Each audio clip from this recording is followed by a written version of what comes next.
The notion that vaccines make you weak and sick is a misconception that is being debated and debunked by the medical community. However, it's essential to address this concern, particularly among Christians, as it involves not only physical health but also spiritual well-being.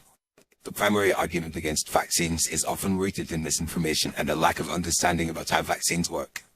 Vaccines are designed to introduce a small, harmless piece of a pathogen, such as a virus or bacteria, to the body, which then triggers the immune system to produce antibodies and immune cells that can recognize and fight the infection. This process helps the body to develop immunity without actually causing the disease. The idea that vaccines make you weak and sick may stem from the fact that some vaccines can cause mild side effects, such as fever, soreness, or fatigue, which are typically temporary and resolve on their own. Another argument against vaccines is that they contain toxic ingredients such as mercury or formaldehyde, which can harm the body. However, it's crucial to note that the amounts of these ingredients in vaccines are extremely small and have been proven to be safe. The benefits of vaccination far outweigh the risks, as they have been responsible for preventing millions of cases of infectious diseases such as measles, polio, and whooping cough.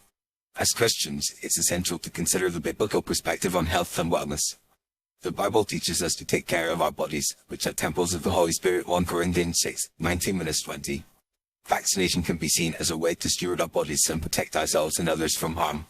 In fact, many Christian denominations, including the Catholic Church, support vaccination as a moral obligation to protect public health.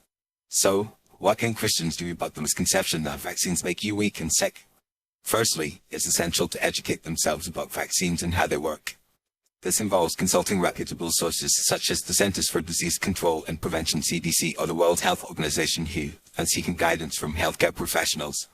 Christians can also engage in respectful conversations with others who may hold differing views on vaccination, listening to their concerns and sharing accurate information in a compassionate and non-judgmental manner. Furthermore, Christians can support vaccine development and distribution, particularly in underserved communities where access to healthcare may be limited. This can involve partnering with organizations that work to provide vaccines to those in need, or advocating for policies that support vaccine research and distribution.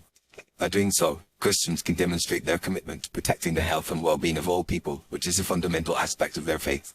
In addition, Christians can pray for those who are working to develop and distribute vaccines, as well as for those who are affected by infectious diseases.